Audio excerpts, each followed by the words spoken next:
Kung target mo makaipon ng 1.2 million at nagagawa mo mag-ipon ng 60,000 per year, kung naglalagay ka sa unan or sa bank savings account, kailangan mo mag-ipon for 20 years ng 60,000 per year para ma-hit mo yung 1.2 million na target fund mo.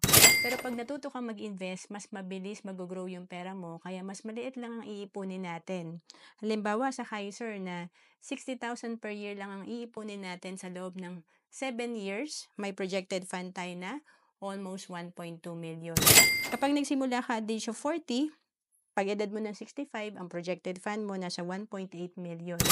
Kung nag-start ka naman ng at the age of 35, ang projected fund mo, pag edad mo ng 65, 3 million.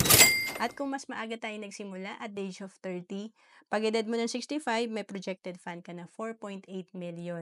Kaya advantage talaga pag maaga tayo nagsimula. Kasi sa Kaiser, pag nag-mature ang ating plan after 20 years, tuloy-tuloy pa rin yung investment natin at may healthcare pa rin tayo. Kasi ito yung tinatawag na level 1 investing.